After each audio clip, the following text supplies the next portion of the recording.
Hey guys, welcome back to the DIY remodel show. Today we're going to be replacing this sliding glass door. The seals are blown on it. It's metal and we're having a hard time just opening and closing it. So we're going to start by removing all the trim, pull the nails out of the old flange, remove the old sliding glass door. So let's jump right into it.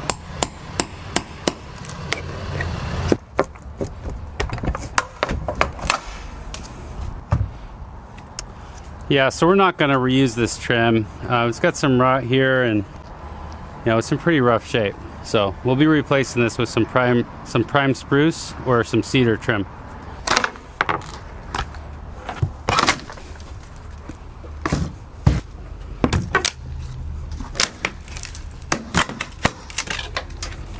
So this whole tongue and groove siding, it's in pretty rough shape, I'm noticing, around the door. So after we remove the flange and remove the slider, I think we're gonna cut the old siding back and recess our trim alongside the siding and the new slider, and that way we can also flash the top of the slider.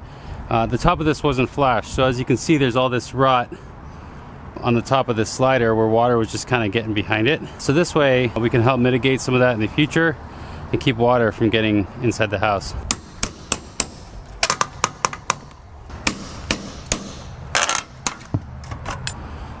Go figure, there's no nails on the top.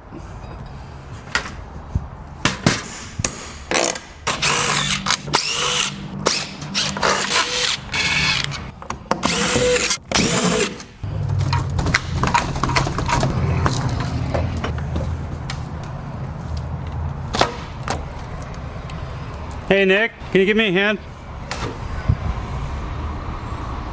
Sometimes it's nice to have a helper. Here, pull that up and towards you. And that can go.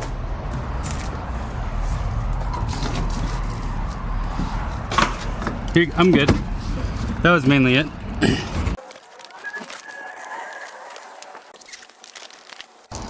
Okay, now that we have the old slider removed and the trim removed, I measured the inside reveal of the slider and it's 3 inches wide. So we have to cut back the original casing on this opening, so that way we have 3 inches between the outside of the studs and the front of the casing.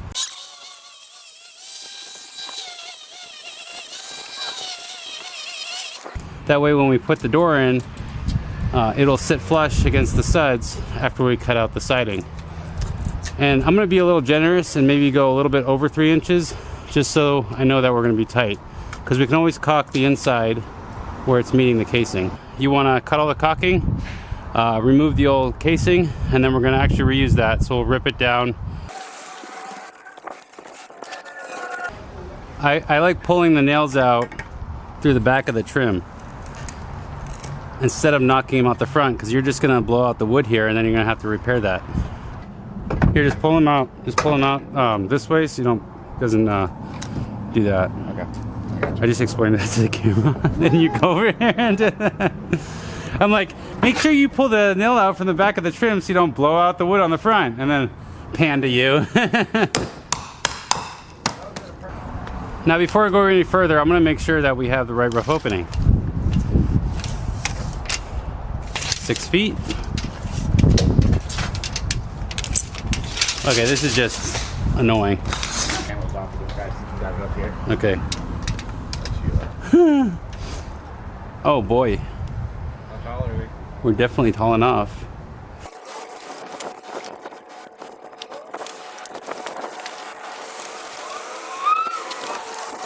So I've made the executive decision here. Instead of bringing the header down, we're going to bring the sill up.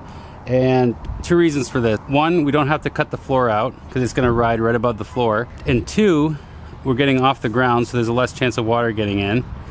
And the third option is the inside of this is all drywall return. And if I bring the header down, we're going to have to do a bunch of drywall work. So if we just bring it up, then we're going to mitigate all of that extra work. So as you saw there, I just put a bead of silicone down underneath where the sill plate's going to go. That way no air or moisture can get underneath our treated wood.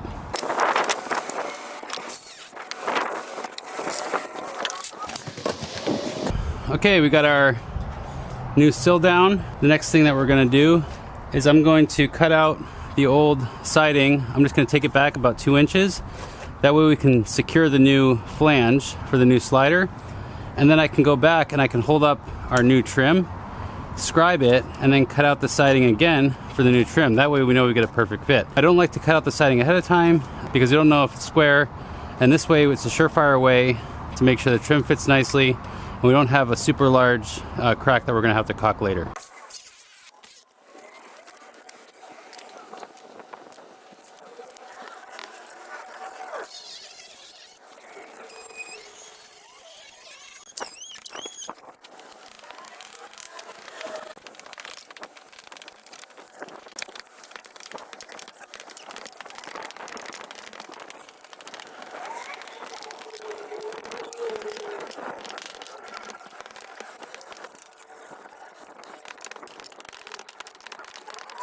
All right, so now that we have our framing exposed, we're going to install, well, we're gonna dry fit the window, make sure that we're gonna fit, we're gonna take it out, and then we're going to use flashing tape around the sill and about halfway up the sides, and then we will install the sliding glass door with silicone behind the flange. Oh shit, okay, so this is the inside now.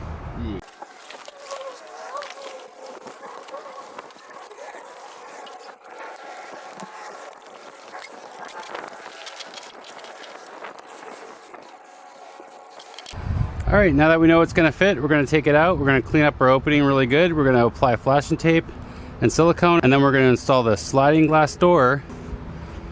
This is usually when my coworker leaves me for lunch and I have to stand here holding this all day. Call me Atlas.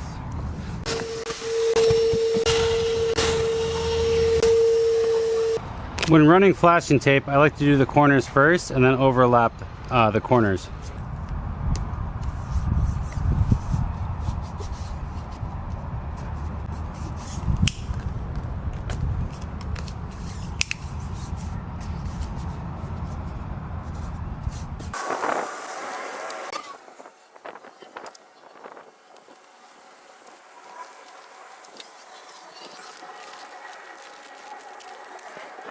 Okay, we got our flashing tape down. I was running low on it, but I think we got enough to do the job.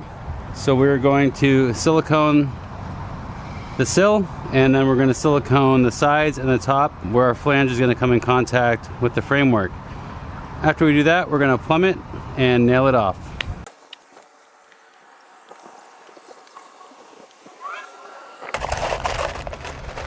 So I'm using 1 3/4 inch galvanized roofing nails.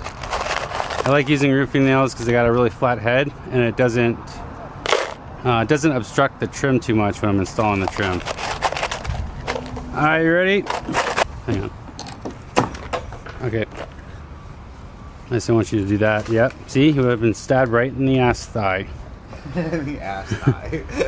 Is that the technical term? I don't know. Okay, let's try to not get any on the inside of this.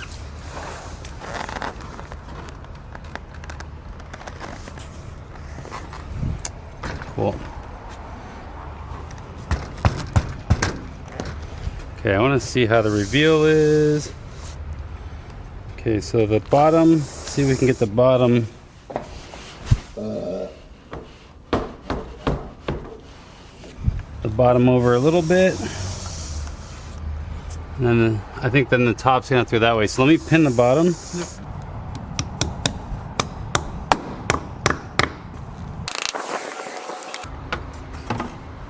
Yes, the top wants to go over a little bit. Oh, actually, yeah, just, okay, so it's pretty good on top. So I'm gonna pin this. I'm trying to go that way, actually. Yeah, and then see how this has like a bow to it? We're gonna push it that way. Yep. So it reveals all nice. Okay, now that we got it pinned off and plumb, in order to make your reveal perfect, where your door is gonna meet the jamb here, we're gonna approach it And now I see I have a gap in the middle, so we're just gonna slide our casing over and nail it straight right up there. All right, move your hand. Now once you get your door plumbed and squared, if your reveal is still a little bit off, you still have a little bit of adjustment on the wheels of the door themselves. So don't stress it too much now.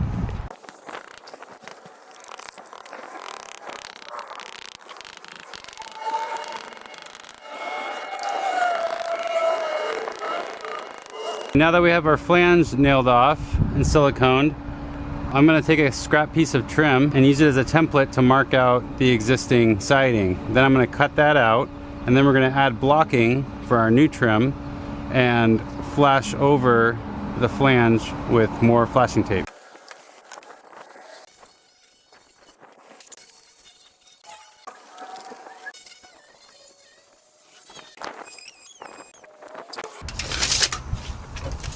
Okay, so what I'm gonna do now is, because we don't really have any sheathing, I'm gonna put a 2x6 in sideways, and that'll go behind the existing siding and tie in to the existing 2x4, and that'll kind of create a flat surface that we can flash our flange over and secure our trim to.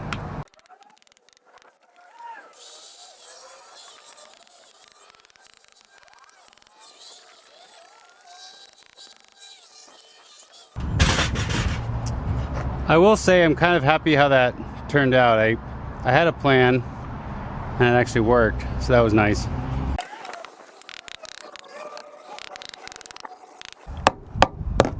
Now that we have our blocking in and we have our now that we have our blocking in and we have our siding cut back for the trim, we're going to install flashing tape, and this is going to completely waterproof our install. It's important to run this down the sides first, and then you do the header last. That way you have an overlap on your side pieces.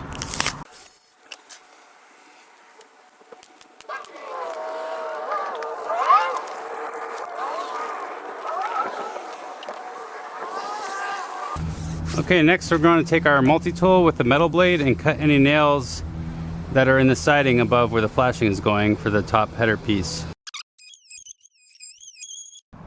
If you're ever worried about damaging your multi-tool blades, just use somebody else's multi-tool. Life hack.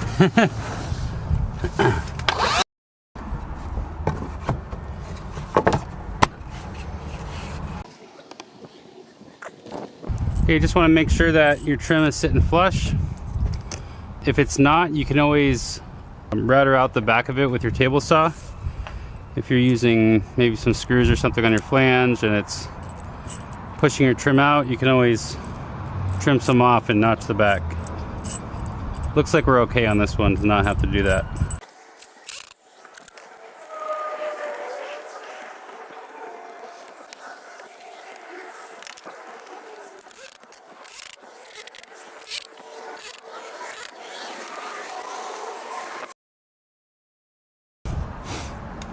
Okay, we don't want to forget our flashing.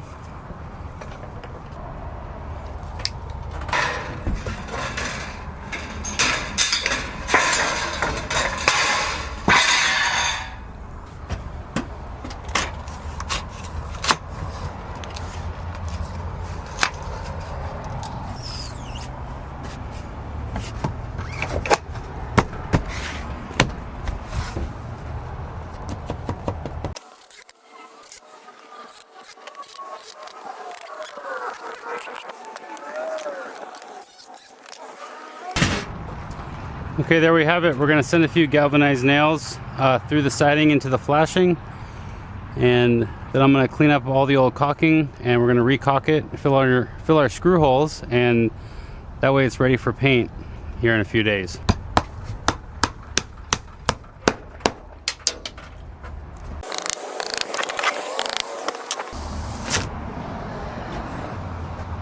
So caulking. We are using a exterior, interior, siliconized acrylic latex paintable caulking and a wet sponge. But first, let me clean up our old caulking.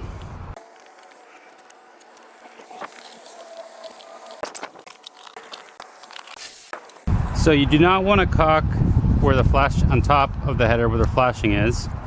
However, I do caulk along the sides of the header, and I do a little bead in the corner where the flashing, at the ends of the flashing, just so any water doesn't run across the flashing into the side of the siding. And then we're going to caulk the outside of the trim and the inside of the trim where it meets the slider, as well as above the top of the trim, or sorry, as well as above the top of the slider where it's meeting the bottom trim.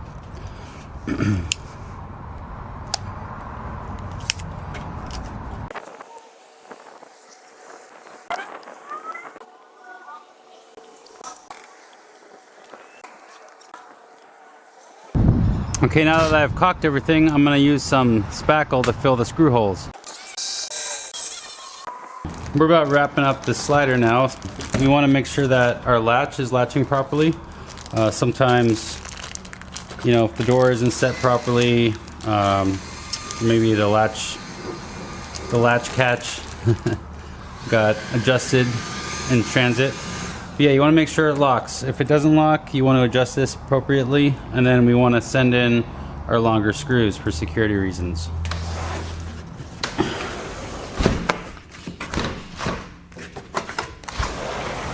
Okay, it's latching good. If you notice, when you latch it and you pull on it, it's pulling on the casing as well.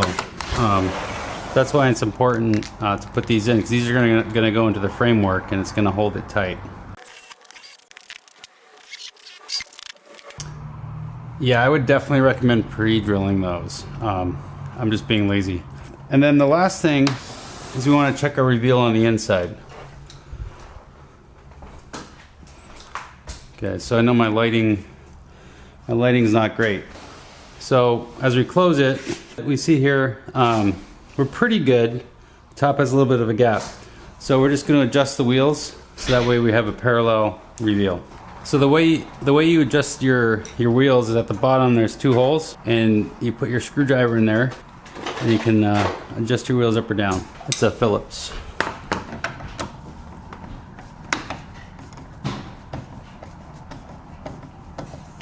So you go clockwise to go up, counterclockwise to go down. Okay, now we'll check our reveal. Yeah, so check that out. That's pretty close to perfect. It's pretty close. There's a little gap in the middle there. It's probably just I just over tightened those latch screws a little bit. But that's fine. You have a little bit of a tolerance when it comes to this reveal, so it should still latch good, nice and secure. Okay, the last thing I like to do, we got to put the caps on where we adjusted the rollers. But the other thing I like to do is, with the remaining screws, I like to put these in on the other side of the slider. So I'm going to take the screws out of the stop on the other side of the slider and put these in.